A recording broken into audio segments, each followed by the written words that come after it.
Recording and we are live. We are Good, good. recording and we are live, which most people aren't going to know is a really big deal today. It's a very big deal today. We surpassed through the some of the things that try to turn into tragedies, and we reversed engineered our situation and turned it into a triumph. I think so. I think this is going to be successful regardless. We've already proven we are capable of powering through regardless of the circumstances. Absolutely, absolutely. Let's So, give it 1 second before. I just want to make sure that I got as much reach as much as possible on this. I'm going to share it to one more group here, and okay, perfect. since we don't have the only issue that which is that's a Facebook, Google, or YouTube thing is that Facebook will automatically start playing, and it'll notify everybody in your profile when you go live with them, but they won't do that when you use an outside link or a third party. Oh yeah, they do not play nice, which is not fair. And very well. No. And it changes things up a lot, Yeah, but we're adaptable. Yes, but we are adaptable. Okay, this is the last one I'm sharing here, and then we are good. Just want to make sure we get as much reach as possible in this, and let the people know how we surpassed our video marketing phobia during the situation. My technical difficulty phobia. Happens. Like, you can survive and make it out on the other end. Okay, last one. And all right, I'm good to go. So I'll let you. Yeah, so I will start us off. Welcome to this live talk today. We are going to be sharing 15 ways to eliminate video marketing phobia. So if you feel like you might need to be diagnosed with such an ailment, stay tuned to find out if this is something that you suffer from. Just a little bit of background information about me. My name is Teresa Crockett, and my company is Sugarable Creative. I've got 10 plus years of video production experience, creating videos for a number of different industries, primarily for the web. And I am currently working on developing webinars, coachings, and trainings to be able to take my knowledge base and be able to share it with other people who want to learn how to utilize video for themselves, because we are in a day and age now where this is literally like, your best camera is the one that you have on you at all times. And these days we all have, like most of us have a 4K camera in the back of our pocket. So I feel like it's a really, really exciting time to get into using video if you're new to it, if you're just thinking about moving towards it, but it can be a little intimidating. And then with that, I will let Maestro introduce himself. Well, thank you. Well, I don't know how to follow up with that grand introduction, but I will do my best. My name is Maestro Stevens, and I am a digital marketing strategist. I work with creative entrepreneurs and artists to help them develop their strategies, uncover some of the challenges and problems that they wouldn't have known, as I call them mini marketers myself. Even if that's not your forte, you still have to learn to deliver your messages so people would be interested in purchasing your product or service. And I've been working at this for about 3 years now. Started off myself from more of the musical, technical audio side, and then transitioned over into like the photography and video side. And basically, I tried a lot of things. I still love technology. I still love art.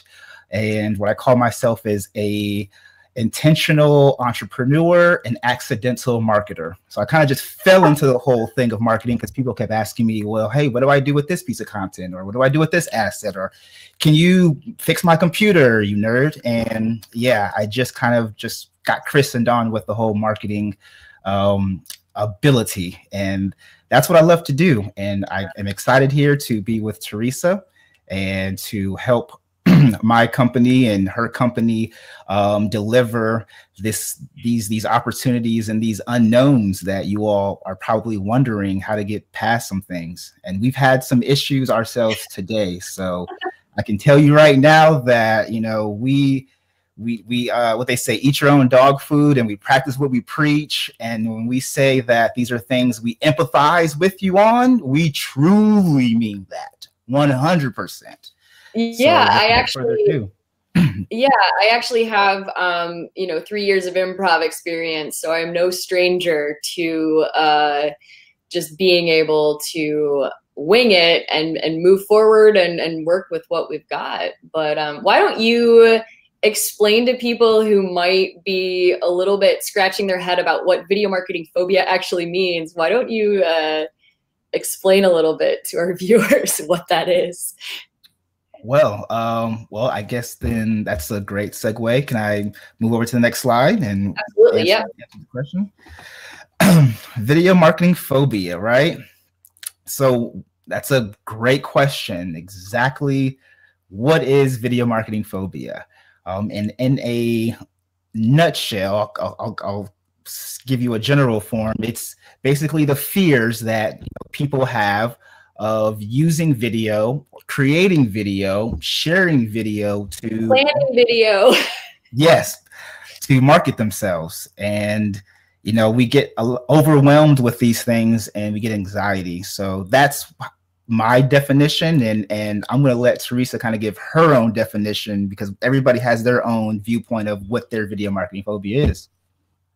Yeah. So honestly, video marketing phobia can, and Maestro and I were joking before this, you know, try to pitch it like, are you struggling from, you know, wanting to turn on a Facebook Live, but not knowing what to say, or wanting to build your YouTube audience, but not knowing where to start?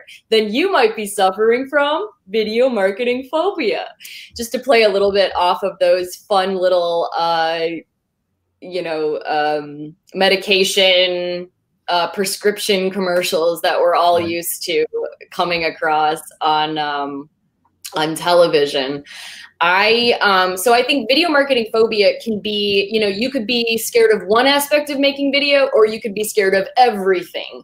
And, you know, just because, you know, Maestro and I consider ourselves experts in the field does not mean that we don't fall prey to some of the same pitfalls that everybody else does, you know. And I think one thing today, really, I think that if anything that we can take away from today's presentation, just before we got started, is really like, as long as you are willing to push through the pain, yes, then, you know, you are going to be even marginally successful if you utilize video in your marketing. So we're not saying it's easy. We're not saying it's utilizing video is something that is going to feel comfortable right off the bat, or that it's going to just be a natural, you know, addition into your marketing strategy by any means.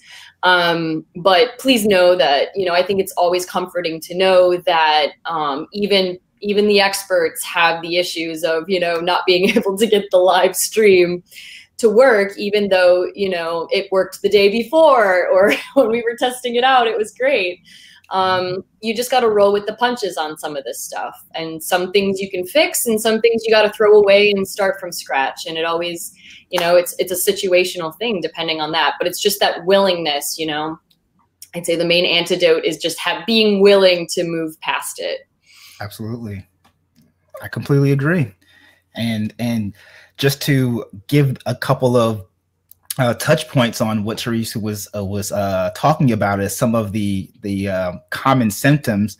These are some of the things that people have that can cause some of your video marketing phobia conditions. And some people actually have just a fear of doing video in general. They're just afraid of it, and they need help with getting past that. And I'll let Teresa touch on that a little bit later. But that plays on to also lacking self-confidence. So some people can have a fear because they lack self-confidence. of that.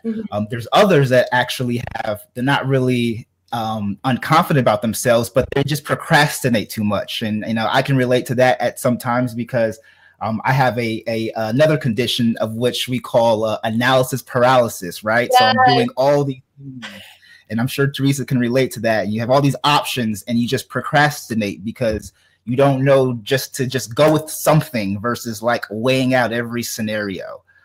That's one big thing. And another is actually another huge downfall, but actually also a upbringing of mine is being a perfectionist, you know, making sure that everything has to be done right and on time, and you know, the T's have to be crossed and the I's have to be dotted every time. If you don't use a grammar tool, then how dare you ruin my life? You know, like that's how I feel with a couple of things.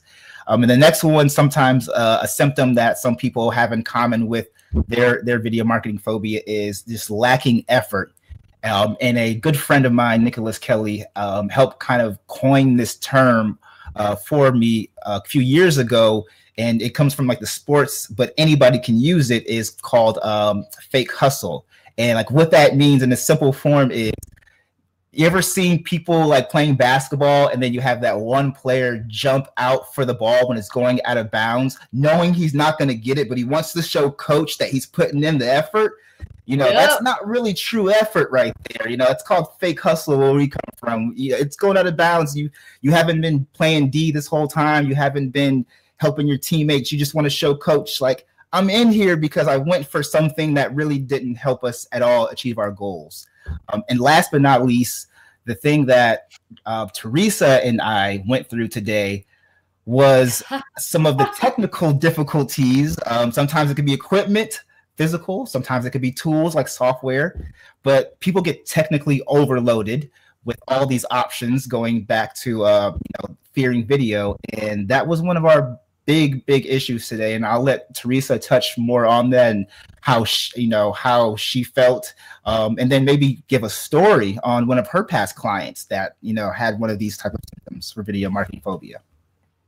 Yeah, absolutely. Well, I feel like at any given point, I have probably suffered from any one of the symptoms that you have mentioned here. You know, the general fear of video, it can just come onto you as like a, you know, it's an overwhelming thing, because there's so many steps to the process.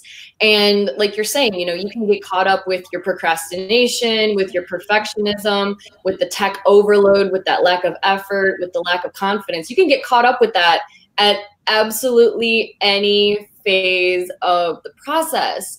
And if I can just touch on like a really recent example is, so I've started doing some teaching, and I've been teaching editing to a new student. And mind you, this is Adobe Premiere. This is a more complex, advanced editing software.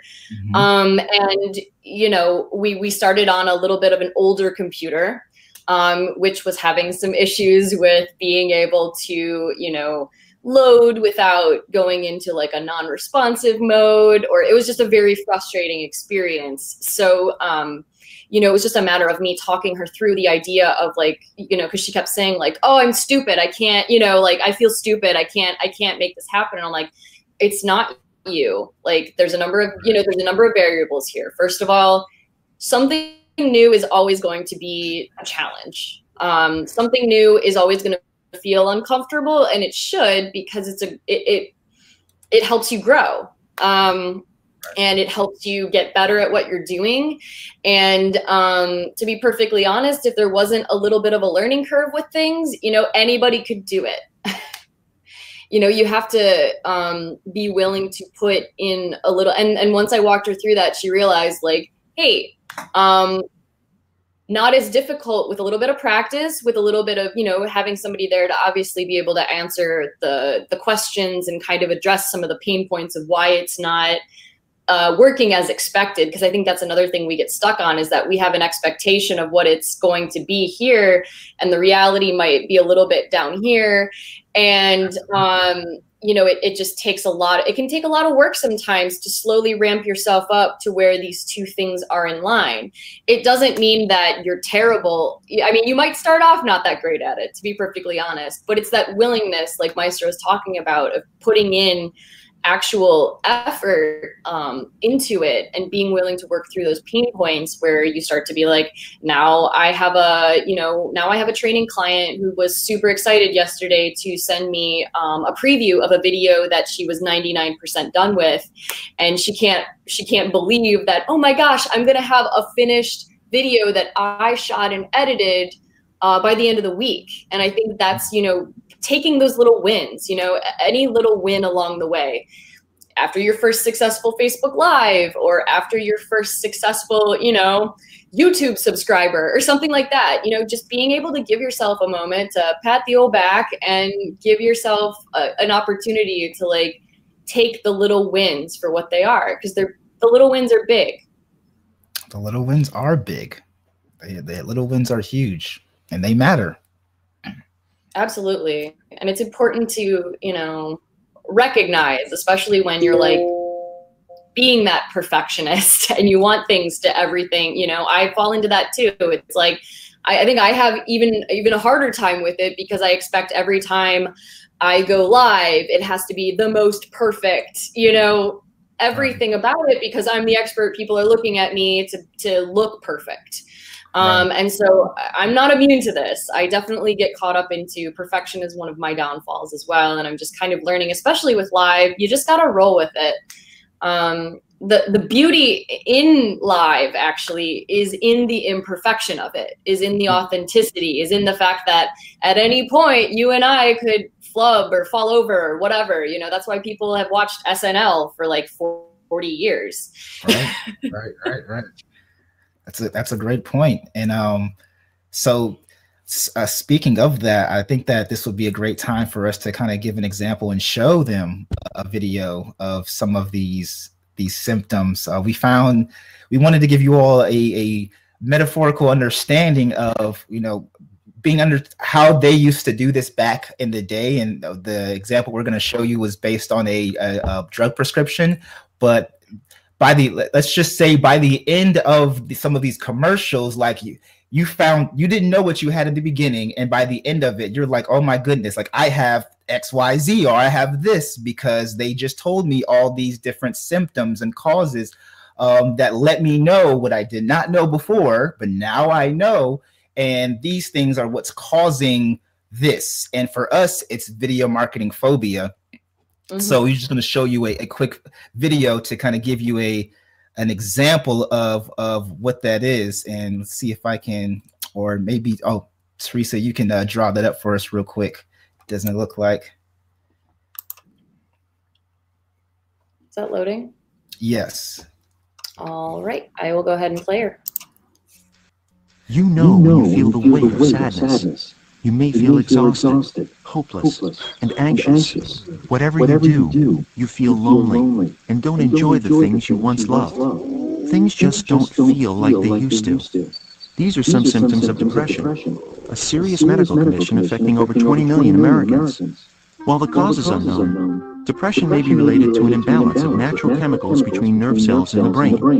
Prescription Zoloft works to correct this imbalance. You just shouldn't have to feel this way anymore. Only your doctor can diagnose depression. Zoloft is not for everyone. People taking MAOIs or Pimozide shouldn't take Zoloft. Side effects may include dry mouth, insomnia, sexual side effects, diarrhea, nausea, and sleepiness. Zoloft is not habit-forming. Talk to your doctor about Zoloft, the #1 prescribed brand of its kind. Zoloft. When you know more about what's wrong, you can help make it right. Great. That was great. And that was one of the things that I love at the end, that the commercial guy, or, you know, the script that they said is, when you know what's wrong, then you can help do what's right. And that's, again, the purpose of today's webinar, today's stream, is to help you all look at some of the challenges and the problems and things that are wrong, so that we can show you what's right. And moving forward, now that you understand, and hopefully you understand a little bit more what video marketing phobia is and some of the symptoms and activities or causes of it, we can touch on just going to the core, right? We got to go to the core of the matter. And what we wanted to show you all is most of the time, the core of the matter is your why. It's your goal. What is your target? What do you want to do with yourself? You know, where do you want to end up? Where do you want to be? And if you have those questions answered, then you know the activities or the things that you need to do in order to reach that goal and where you want to be and what you want to do. And here's some of the common goal types that we wanted to give you an example of so that you can use these to help with your business initiatives.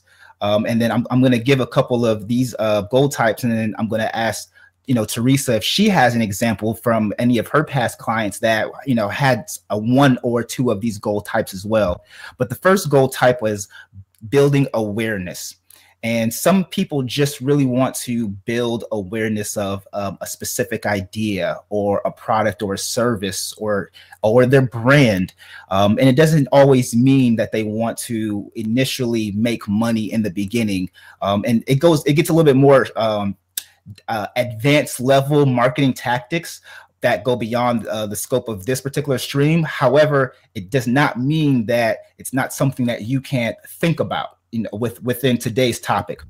The next point would be selling a product or a service, right? Some of the goals that people have, they want to sell something. They want to take that money and use it to reach their bottom line. So you do that by selling a product or service. And some folks sometimes don't really want to sell a product or service, and they really just want to inform the people, pass information along. It's kind of like a PSA announcement or something, you know, when they're just letting the people know, hey, this thing is happening. This is what it is. This is how it's going. And at times that can be just information, but it also can be in the form of education as well. And some folks want to pass or educate, or some companies or businesses want to educate their audiences by, you know, showing them how to do something.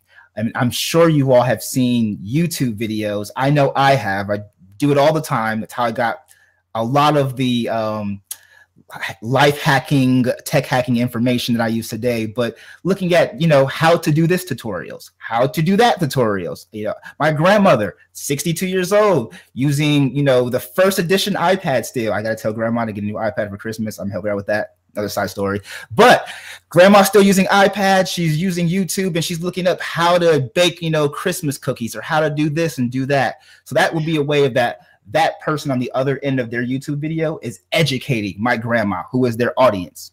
And the next one would be building an example from give an example. Would be, you know, I searched a video for us to find the YouTube live key, like, and we found a YouTube video that was a step-by-step walkthrough of how to locate in a snap, like where your YouTube live key is, in case you don't have time to go, you know, pecking through pages and pages and pages that YouTube likes to change up a lot. And that's interesting to say too, because I'm one who wants to actually read like the information. Sometimes it's really weird where I don't want to watch a YouTube video to get but there's times where like, I don't have time to be reading all this and I should watch a YouTube video. So that's a great point there. And then the next goal type would be to build a community. There are certain business initiatives and operations, such as a nonprofit, for example, that wants to build an online community. And so, you know, one of their goals would be to get people to subscribe to the YouTube channel or to like their page. And that's how they would build and cultivate their community.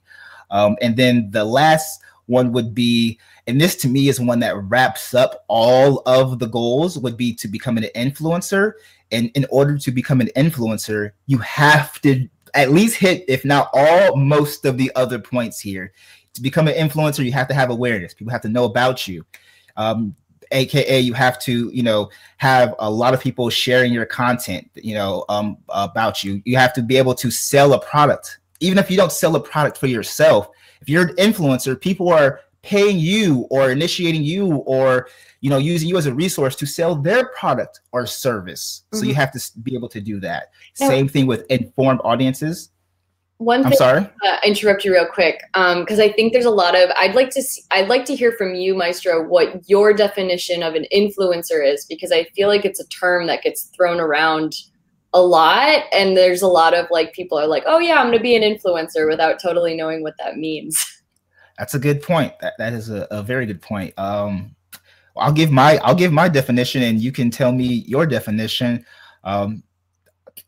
Without being technical or adding jargon into it, just off the top of my head, I feel like an influencer, beyond one who is people are aware of, one of people confide in, who hold a certain authority or credibility within their niche, somebody who can touch the community at the press of a button. There's a lot of different criterias of what an influencer is. So it's one that you can never have like a hard line. But those are some of my criterias of what that would be. I would say definitely agree with the, having a bit of, an authority in your field, whether it's, your certifications or your years of expertise in an industry or a combination of those things. I think building on that idea of being able to tap into a community, but also being able to pull people over to the community that you have developed in a community that you are cultivating yourself, under whatever, mission or value that you have set up in advance for that. I completely agree with that. And that's one of those things. I'm glad you touched on that. I didn't want to assume that anybody understood or knew what an influencer is, and that is something that people toss a lot at into the field. Influencer, especially with Instagram, if that's a better way to take it home, people understand Instagram influencer, that's the new trend. But yeah, these are some of the goal types that we wanted to at least make aware of with you all. And Teresa, do you have any examples or stories you can think of for your past clients that you used? I feel like awareness tends to be a really, really big sticking point for a lot of things. So it can either be awareness for, I know a number of people that maybe they offer a particular type of service that isn't like widespread known in the US as it is in other places of the world. So my one example for that would be, I have a client, Full Sun Wellness. She does personal training and she does Thai massages. And Thai massage is not like you're lying down on a table and you're face down. It's not your regular massage experience. And it's literally just the kind of thing where people have to see it to get it. Thai massage is like having yoga done to you. Which gives a little bit more of a mental like image of what you're going for, but it's not one of those things that I can necessarily like explain to people without showcasing a video. Another one is there's an LED performing lights company that I know of, and they they needed some video of themselves performing because it is just like one of those things that when you see it, you are like, that is the coolest thing ever. I want to hire them.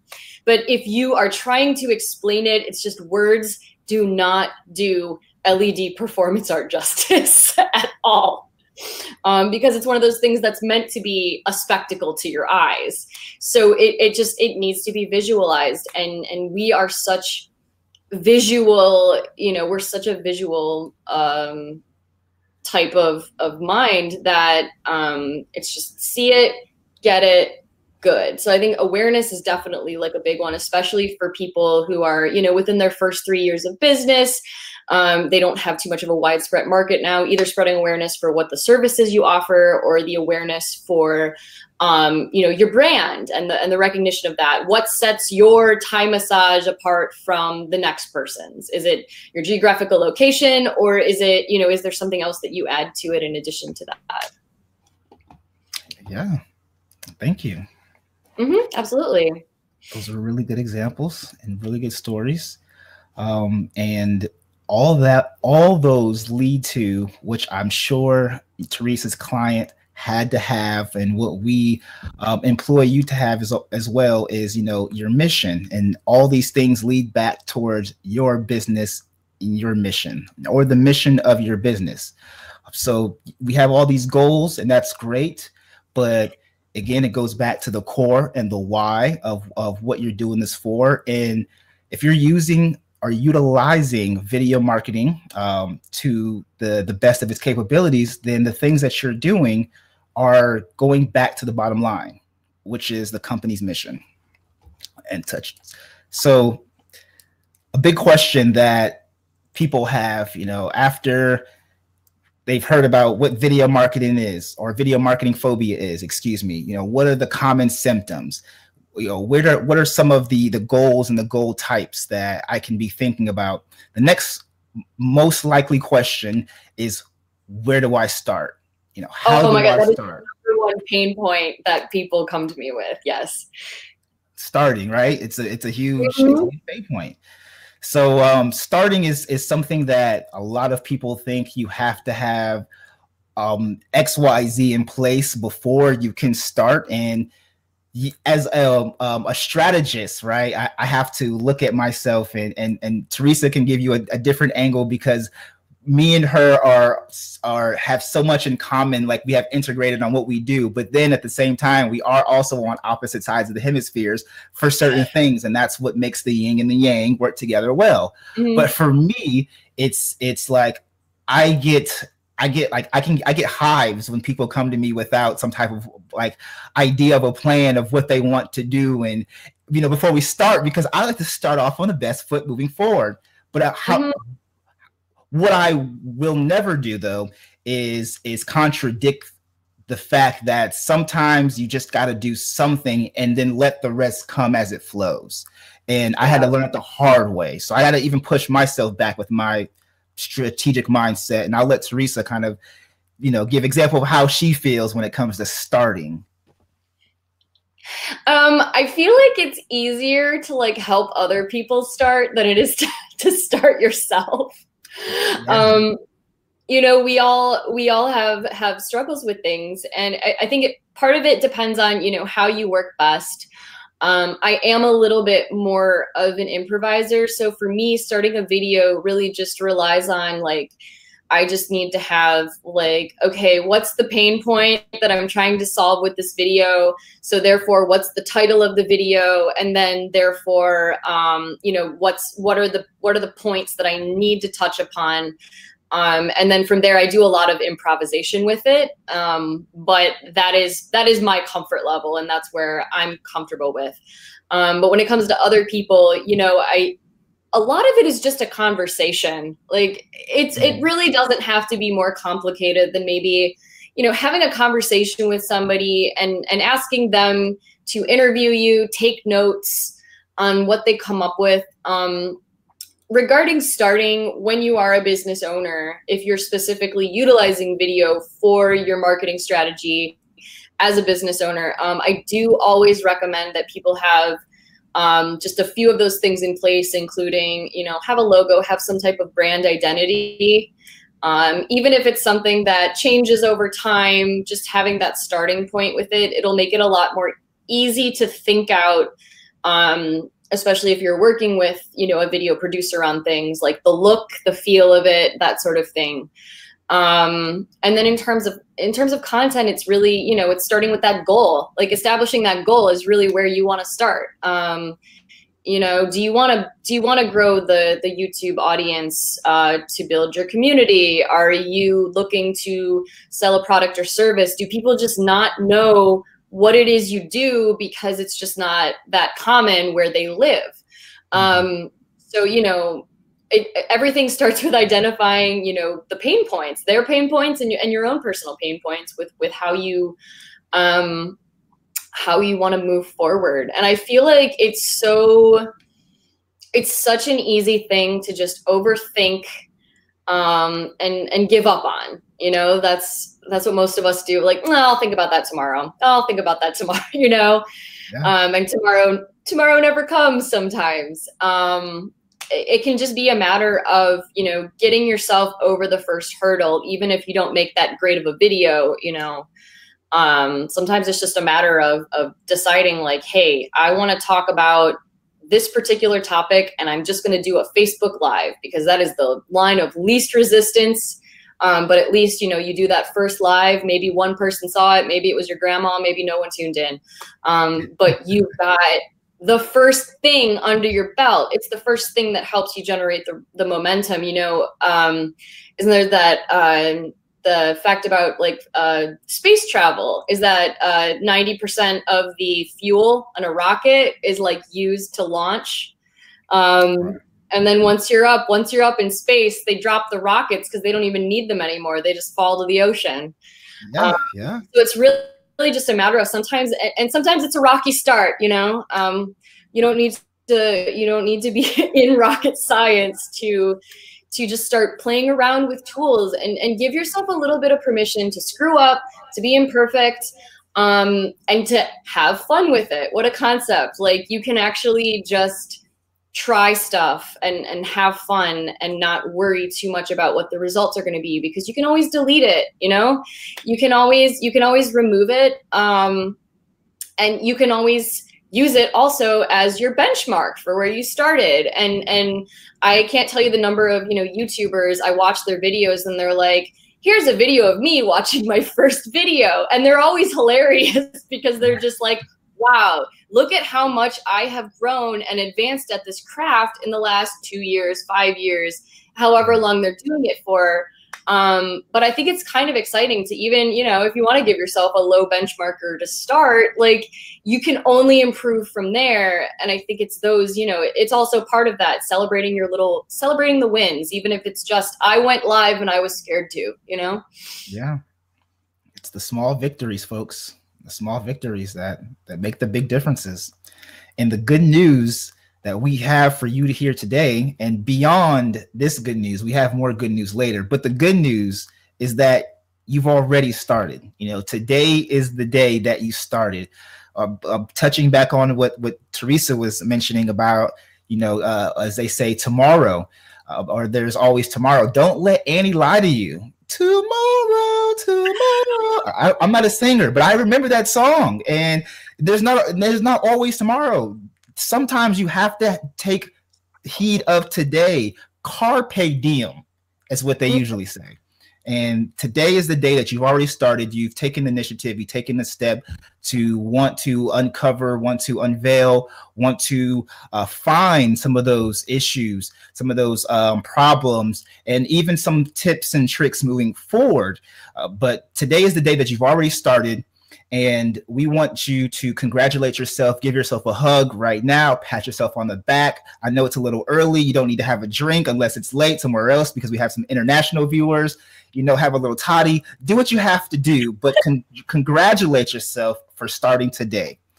And now, the great thing about starting is that it leads you to the next step, right? And every single path or journey is made up of multiple steps. So when we talk about starting, it's a great thing. And I remember watching one of the most profound videos when it came to like starting a business, and was on YouTube. And I mean, the video itself was like not in the best quality. I'm not saying it was like a star-studded, you know, Hollywood production video, but the content of it was profound. And the guy, what he did was he broke down the best way and the easiest way of starting a business. And he had a whiteboard, and pretty much in a nutshell, to just keep this simple, he showed the viewers that one thing leads to another by drawing a shape, a dot shape that was black, and then he picked up a different marker, and then he drew a shape that was square, and then picked up another marker and drew a shape that was triangle. And those different markers were not only different, they were different colors, but he drew different shapes with them. And then he connected each one together. And basically that was a metaphor for saying one thing leads to another. Red squares lead to purple polka dots. Purple polka dots lead to green triangles. Green triangles lead to, blue rhombuses. Like one thing leads to another that had nothing to do, that wasn't the same shape or color as it was before, but yet it still made the connection. And that's, to me, is what starting is about. And I wanted to point something out that you had said at the beginning of that, just about the video itself that you watched. You said the quality, it wasn't necessarily like, it wasn't high quality of, Hollywood blockbuster production, but the content was valuable. And that's what made you connect with it and want to keep watching it. Absolutely. And speaking of connecting, right now we're looking at what we hope that most of you will be able to know what this is. And for the most part, we're all aware of using GPSs, global positioning systems. But we forget that these things that we use from a technical side are just mirrors or replications of what we've been doing all our lives, which is mapping things out. And this here is just a map of showing something going from point A to point B. And the beauty that Google does, or Apple or Waves or any of these technical things, remember, I don't want to get you technical overloaded with the common symptom, but the beauty of these things that does this is they not only show you the quickest point from A to B, but they also give you some alternative routes, right? Yeah. And I can't tell you how many times I have had to take an alternative route in life. Teresa, I mean, would you say the same for you? But yeah. you have to take alternative routes. You want to get to point A from point B the fastest, but there sometimes are going to be detours. There's going to be things that we're going to knock you down, that are going to distract you and get you all conjumbled. When you have a plan, those things do not keep you off the path that long.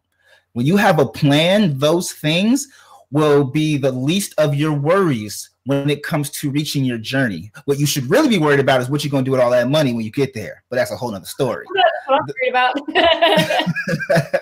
about. When you have a plan, you have an idea, and you feel a lot more, you feel more confident. That touches back on what Teresa is going to, give you all some insights on soon here. But it gives you more confidence when you have a plan of moving forward, and that's something that as a strategist I adhere to most, and I love to employ anyone that I work with, whether it's an associate or a client, to create some type of plan, even if it's writing down on your phone or writing down on a notebook here. Just create something, however you have to do it, and come up with a plan, so that way you can have a better chance of reaching your destination with less distractions.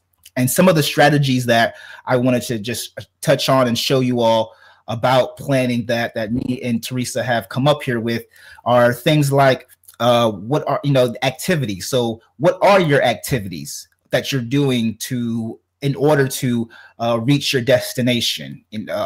Whether it's use the video to make a sale, or whether your destination is just to create the video at all. Like maybe that's the destination. I just want to create the video. like I'm not even worried about moving forward. Thinking of who your audience is. That's also a part of what you will want to have in your plan or be strategic with. What are the tools that you're going to be using to reach the audience? Remember, going back towards our first symptoms of video marketing phobia, all those tools. Who's going to be on camera? Right now, you see 2 people. It could have been 3, 4, or 5. There may be a ghost in the room and you don't even know. But who's going to be on camera? You want to know those things. Where are you going to be filming? That's also very important, that Teresa is an expert on giving you all advice on some of those techniques of location and staging, what you should be wearing. I'm not gonna lie. I can't speak on Teresa. I am not the most, fashionable expose guy in the world of what people should be wearing. My friend of mine, Nick, he's better at that when it comes to wearing. He gets on me all the time about, hey, bro, what you wearing to that networking event? Man, I'm wearing the tie. Man, you might want to change that tie. What are you gonna be wearing in that video? You might, but that ain't me. The next one is, what is the subject or the script? What are you talking about? What are the topics that you're going to be relaying? Yeah. And the last but not least is tying back to the goal. Always going back to the goal. If there's nothing that on here that we haven't discussed that you can think of, please add in the comments, or you can always reach Teresa and I later on. But Teresa, do you have any other things that you can think of missing from our list here of strategy? Are you going to be? Is there going to be some type of like screen sharing involved? So are you going to need to know how to like record your screen?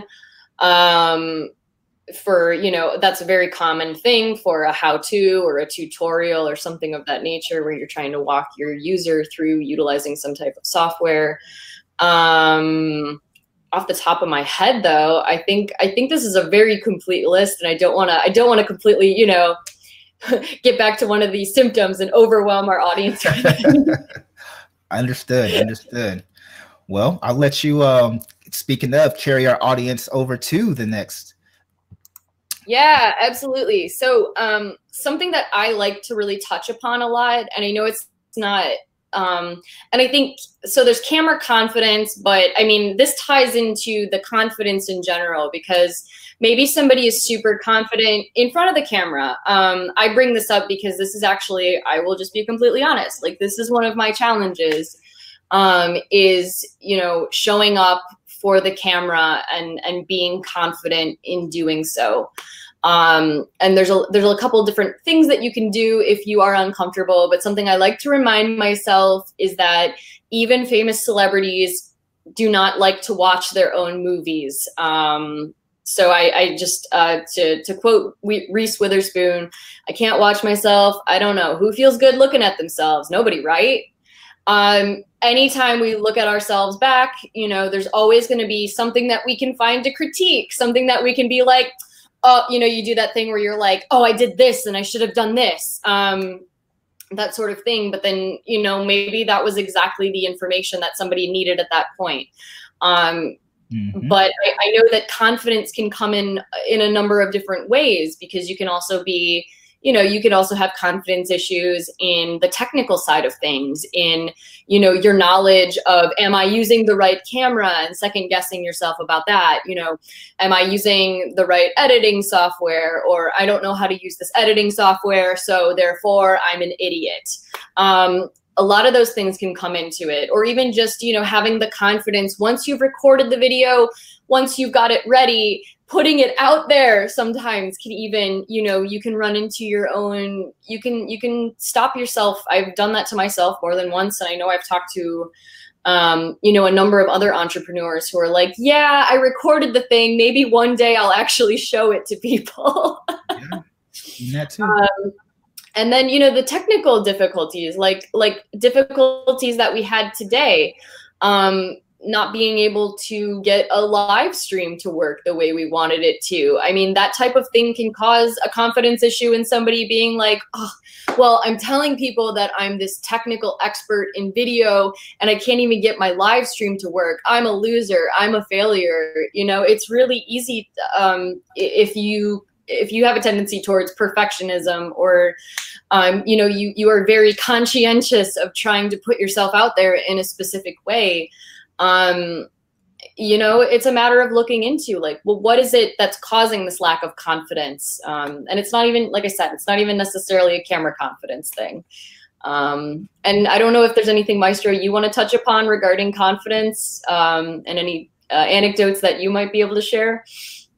Those you hit them on the nail. I was going to use the example that you touched on with today's issues, and how that could have led to us being unconfident about actually moving forward with doing this presentation. So that was a good real world today example of what we went through. Oh yeah, we're keeping it real here. So I'm just going to move on to one of the other, you know, there's your video production itself. So there's some basic things. This is literally only 3 of them. There are so many more that did not get included in this, but for the sake of, you know, trying to mitigate the overwhelm. The example that I actually have on screen here is just an example of lighting. You'll see that if you're utilizing the lighting properly, like right now, I'm lighting myself with natural lighting, and you can see my face. It looks fine. The room's lit up. You know, if you're getting started, I would say don't get yourself too caught up with getting all this expensive technology, especially as you're working through how you want to utilize video.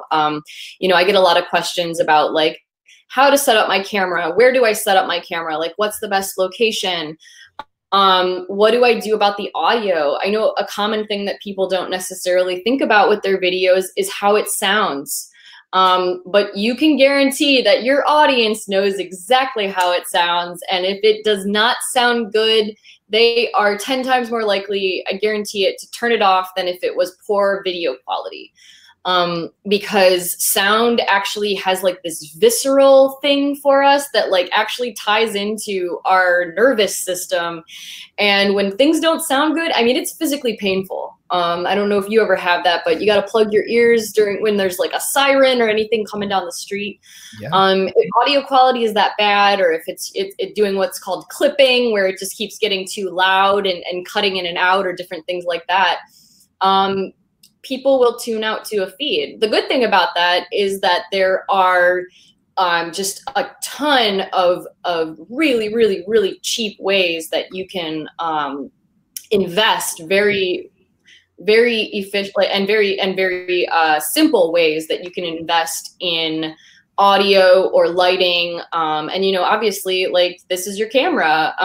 Really, all I recommend for this is like a tabletop tripod, or, you know, I would recommend over a tabletop tripod, definitely, you know, your 5-foot tripod, which you can get, you know, you can get the $20 one, you can get the $70 one, you can get the $200 one, whatever it is, you know, just to be able to have a little bit more control so that you're not, you know, making your audience a little nauseous with you know, walking around with your camera, or that you have a little more control about where you're sitting. I know not everybody has as like long of arms as I have to be able to hold their camera way out here. But if you get a little distance between yourself and the camera, you know, it makes a difference. Just making these tiny little incremental tweaks along the way can make a big difference. And I will say too that, we have a free offer for you guys. That's kind of my little recommended list of video hacks. They're tools that you can use as a beginner. I even included some examples of more advanced tools and more pro tools that people utilize, just to give you more of a sort of well-rounded knowledge of what options at each level are available for your video camera, your lighting equipment, your audio equipment, just to get you, you know, thinking in that direction of, you know, it doesn't have to be a huge investment. But you know, I think it is worth investing a little something in yourself, even if you just get the $10, you know, tabletop tripod and the $10 lavalier mic that like clips right up into the bottom of your phone here. Mm-hmm. Anything you want to add? Goes a long way. Yeah, absolutely. And it's not even necessarily, like I said, you don't have to have, I actually try to deter people from trying to go the green screen setup way, unless they have a very specific reason, a very good specific reason for wanting to do that, because honestly, it can be very jarring for an audience, and they can tell right away, like, people's eyes, like, we can, you know, we're like, that's not real. We know that's not real, and there's something about it that makes us trust it less because it's not real. So I think utilizing what you have and you know, just owning what you have at your disposal to use, I think is a great way to get started with the video production basics. I completely agree. Okay, I will move on to the scary technical stuff. So yeah, so I know just as an example, we've got, you know, how to do a screen capture, things of that nature from your computer. So that's a totally different production basic from, you know, doing the live recording or recording yourself or recording a subject in real time. You know, screen recording is actually very, very, very simple. And would probably only take the average person maybe 15 minutes to really get into and to play with once they know what the software is to use and maybe go through a really quick training tutorial about it. I think it's actually one of the easier things. And if also people are more intimidated by the idea of like being physically on camera, but they still want to, you know, show something or give a presentation. I know screen capture is also huge with, you know, doing webinars and doing these online presentations. How-to tutorials as well. And tutorials, yeah, absolutely. Like the tutorial that we watched to help us get the live stream key, that was all screen capture recorded. Mm-hmm. And then there's all these other little technical things like your frame rates, your aspect ratios, white balance. I don't know if you've ever happened. I've had it happen where like, you go to record yourself and everything looks oddly orange or, you know, way too blue or really weird. There's some little technical tricks in there that you can play around with, that you can remember, that you can learn. And it doesn't take, I'd say like I could probably within an hour sit down and explain. The reason I bring up frame rates and aspect ratios is because those are actually settings within your phone. I don't know if anybody ever goes into their camera setting options to change what, you know, the quality of recording is, but it'll give you all these options like record at 1080 at 24 frames per second, record at 1080 at like 60 frames per second. I think I have like also 4K at, you know, 30 or 60 frames per second. There's all these different options for it. It can be really overwhelming. You know, if you're just starting for the first time, your phone is defaulted to something. Try it, see how it looks. You can always play around with these different settings, but really what a frame rate is how many frames per second is being recorded. And it's going to be different for, you know, the typical film frame rate is going to be 24 frames per second. The average, you know, digital video file is going to be, you know, 29.97, but who's counting the specifics? And, you know, your aspect ratio is going to be, you know, how high a quality is it? So the larger the numbers on the aspect ratio, the more pixels being recorded. So 4K is about double, I think double the size of 1080. It's just the amount of clarity that you get with your video itself. And I don't know about if 4 times the size, I believe, actually. 4 times, hence Yeah. 4K. I think it's 1400. Yeah, about 1400 starts with by something. Very large file. Very large, very, very large file. Not like 4K. Right. Sorry, I didn't mean to interrupt you. No, it's perfect. Did you have anything else that you wanted to add to that?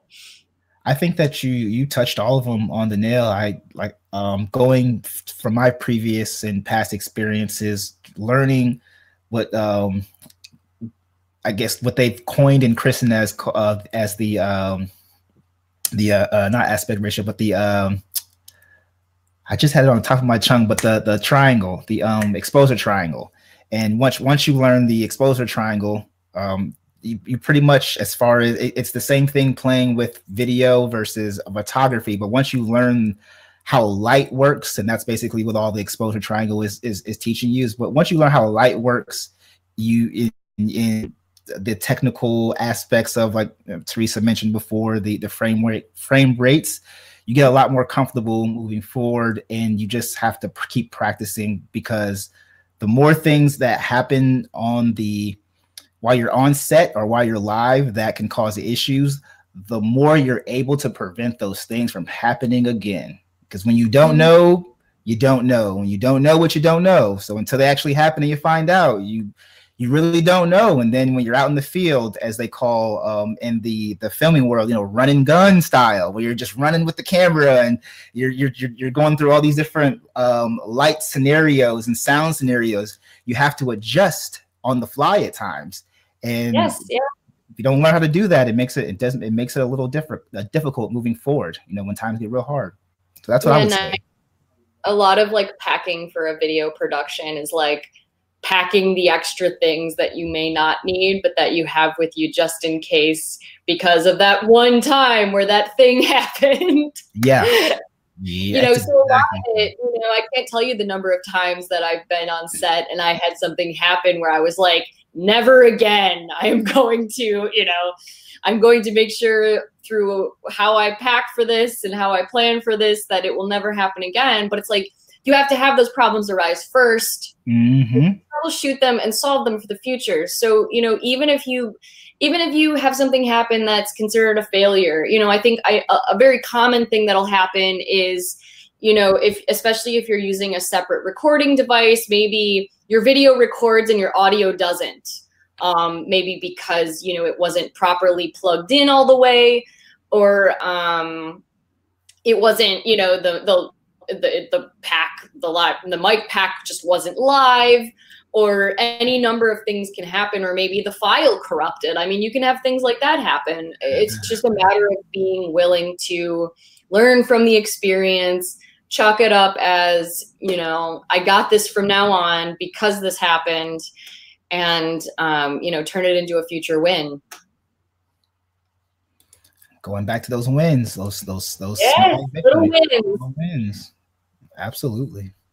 I have to remind myself all the time, like, there is really no such, you know, there's learning experiences. Failures are learning experiences.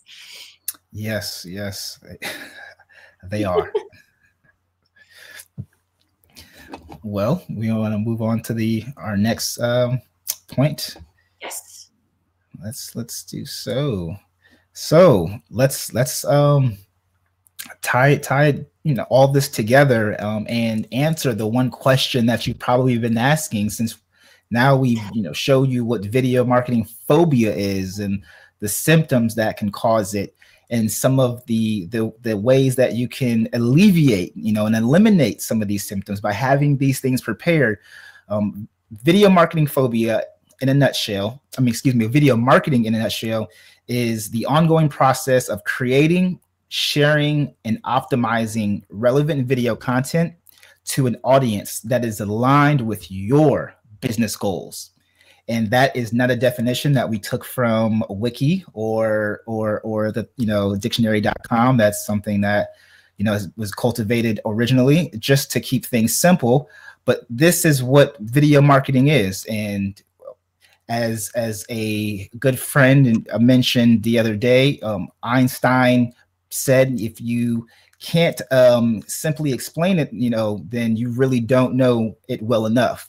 And I'm paraphrasing, but that is pretty much to let you all know that some things can be simplified once you understand all the technicalities of it.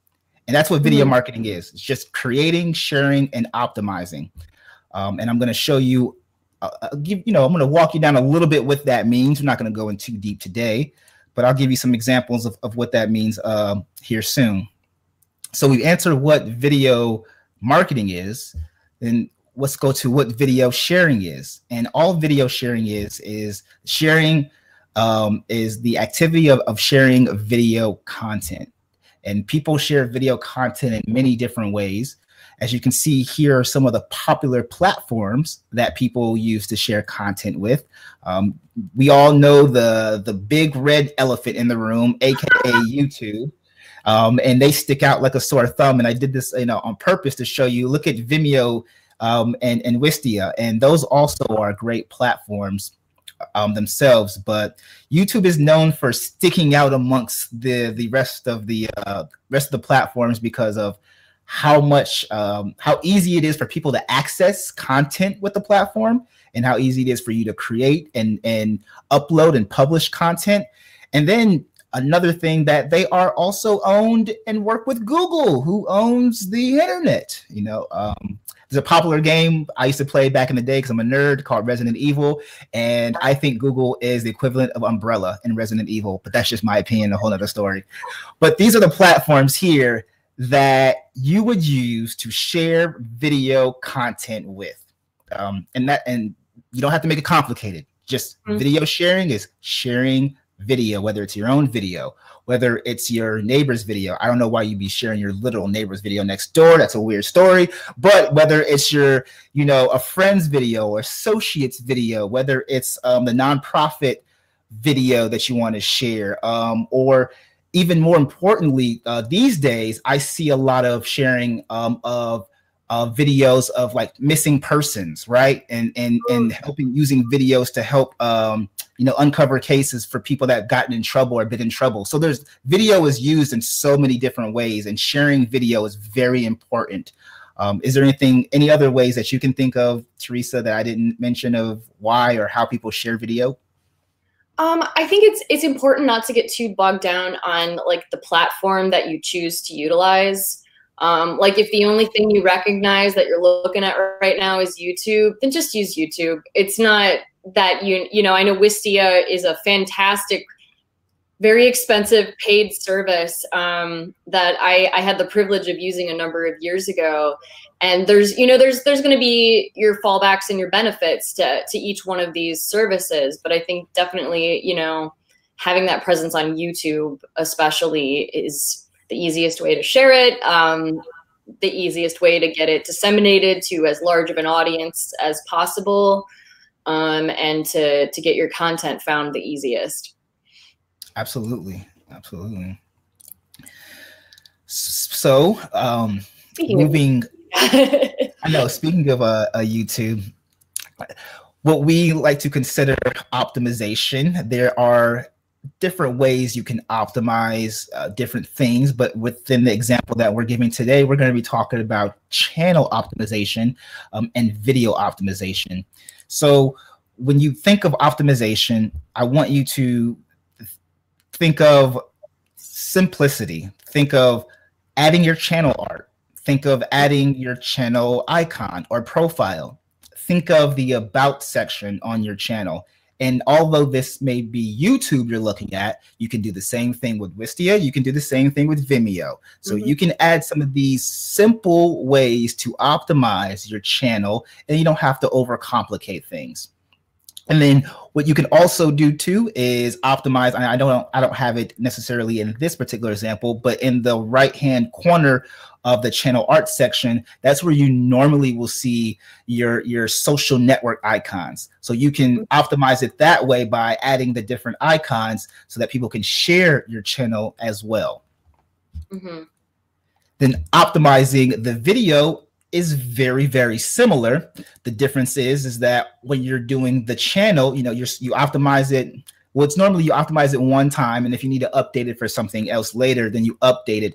But when you're optimizing the video, you're optimizing per video for the most part.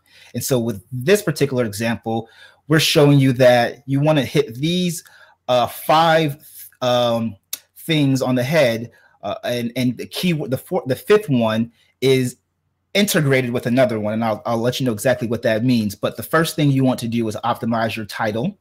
You want to make a headline or a title that's appealing, that is relevant towards the information you're talking about, and something that is also, it has some longevity with it as well.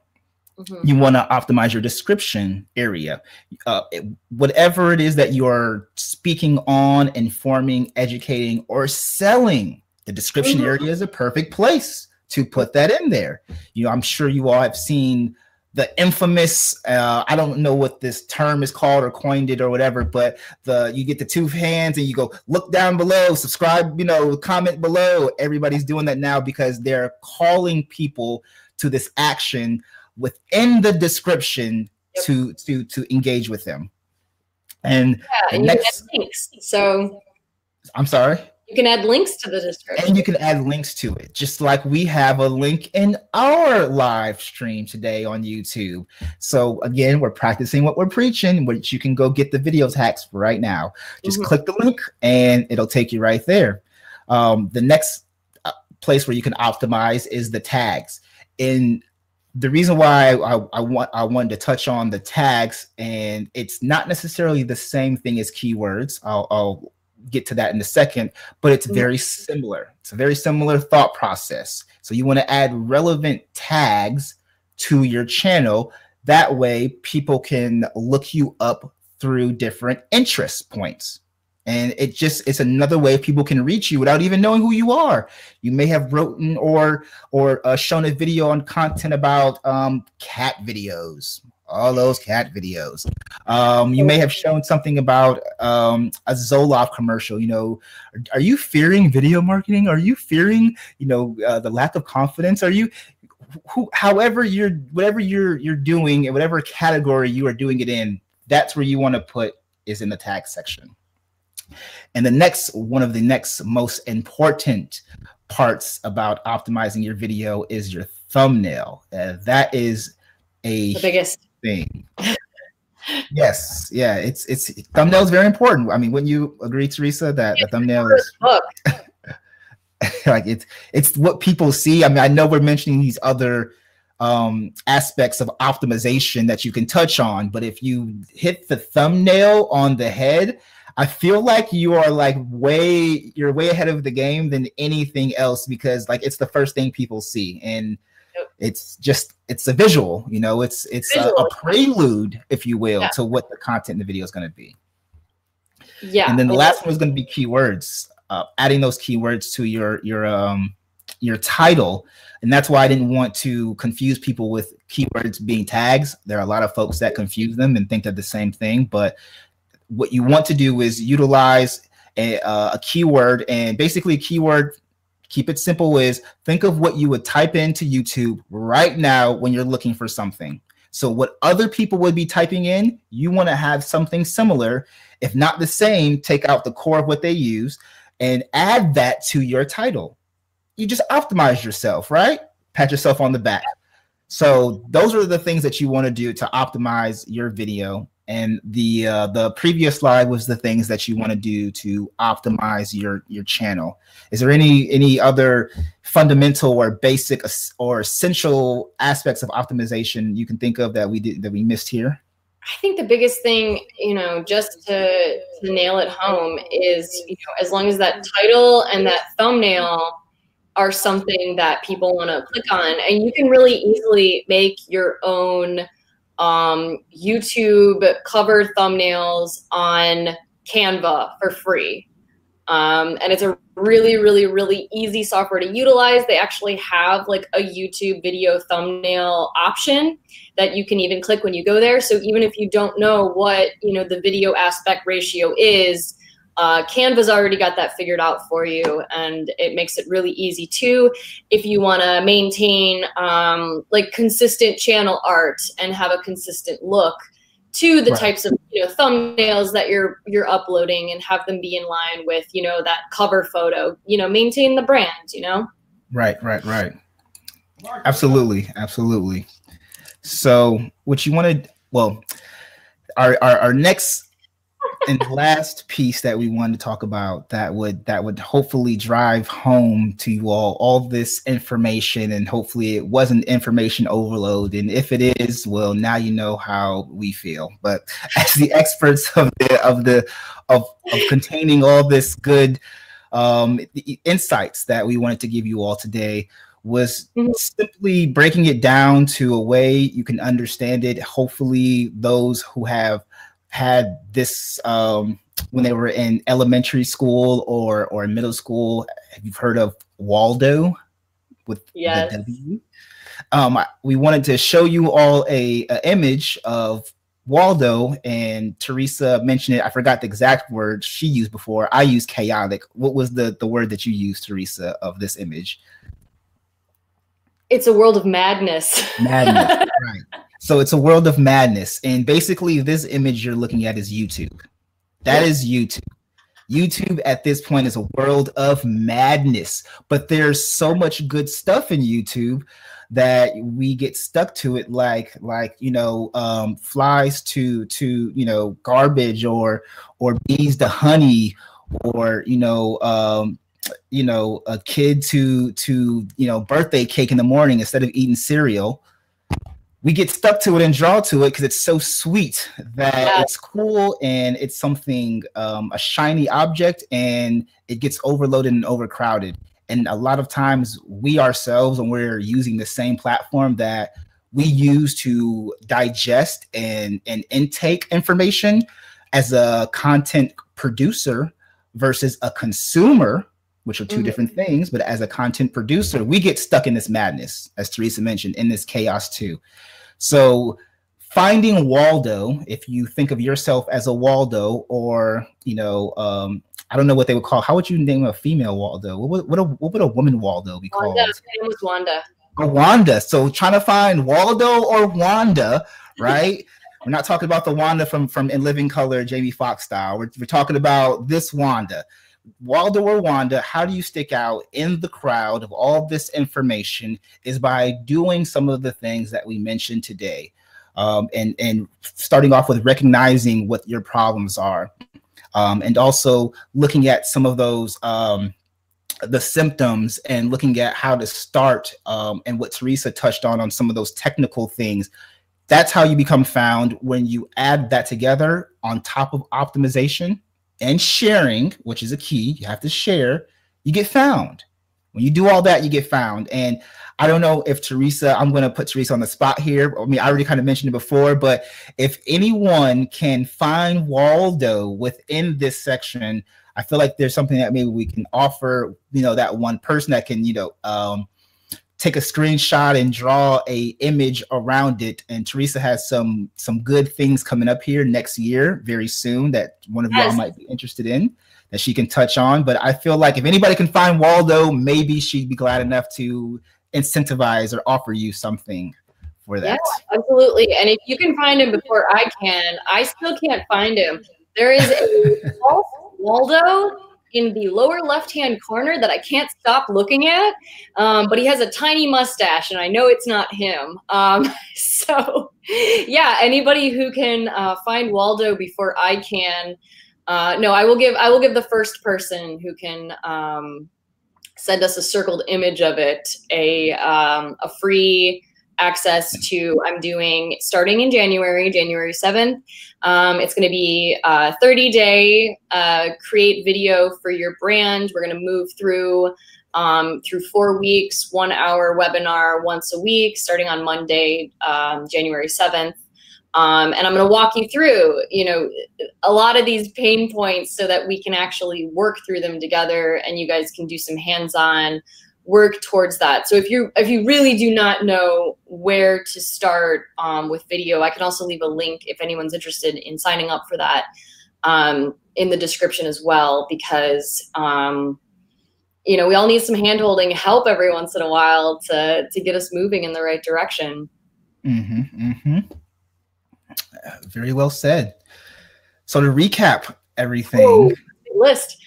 we have a list here of the 15 ways to eliminate video marketing phobia that we promised. I know we went over a lot, but we promised an easy way for you to know. And here are the 15 ways, starting with recognizing what video marketing phobia is. The next would be going back to the core, the why, thinking of your goals. And once you think of your goals, that gives you the power to just start, just do something, just go with it. And once you start, you should naturally begin the progression of planning some things out, because you've taken the first step forward, and you want to make sure the next step is going to be your best step. And that's where the planning comes in. And it gets a lot easier to plan when you have a bit of confidence behind it. It gets a lot easier to move forward when you have a little confidence behind you, that Teresa touched on. And I believe she helped at least some folks in this presentation, as well as myself, gain that confidence through ways of setting up your camera properly, through ways of making sure that you have the right lighting. You know, is it a 3-point system? Are you using LEDs? What are you doing? Are you just simply using natural light, as she touched on? Use it to your advantage, yeah. Right, exactly. Having audio, having a good audio foundation. Which can be as simple as being in a silent room when you're recording. Like that's the first step to, you know, utilizing good audio quality is, you know, turning off the heater, the air conditioner, locking the dog out of the room, just some basic things that you can do to mitigate the amount of unwanted audio disruptions coming into the feed. That's the first step that you can do for free without even, you know, buying the lavalier mic or anything like that.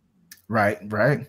Screen capture is another very easy, cheap way of capturing and creating content. You don't have to spend a lot of money or invest a lot to screen capture for the most part. There are a lot of free tools that you can do with. Frame rates.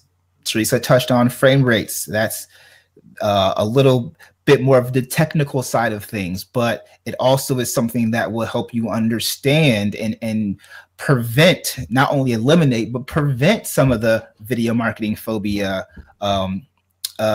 things you may be facing. Video marketing in general, we touched on that and what that means, because if to know video marketing phobia, which is the fear of video marketing, it helps to actually know what video marketing is, you know, what those things entail. And as they say, when you own up to something and you have the know, you become empowered of it. So when you know what video marketing is, it gives you empowerment itself. I feel like the first step to solving a problem is just knowing that you have one. The awareness is always the first step to moving anywhere. Absolutely. Absolutely. The awareness. And in order to get awareness, you have to shareness. You have to share your video. You got to, you have to share as much as possible and get other people to share. So you don't just share, but you get other people to share your video or your content. And you make sure you share others, because you got to show love to get love, right? Understanding the video marketing platforms and knowing that it is not that complicated. You can just use one free platform, and then you can decide from there if you need more bandwidth or more power or more whatever floats your boat in the ocean. You can use all the other tools, but using YouTube will help you just start, going back to the starting point. And then once you choose the platform and you create your content that Teresa has mentioned before and has prepared you to produce, you upload that. And you upload that to a channel, some type of channel, which you add your artwork and your profile picture, and you optimize the video, the actual content you're uploading to this channel by having a good title and a good description and a thumbnail that is to die for, not literally, but you know what I mean. And last but not least, you want to become found. And how you become found is taking heed to all the different aspects of what we talked about today, the issues, the challenges, and some of the fundamental activities that you can do or ideas that you haven't thought of. You take heed to some of those things, and I guarantee you will become found on YouTube or Vimeo or Wistia or your website or whatever you're hosting your video content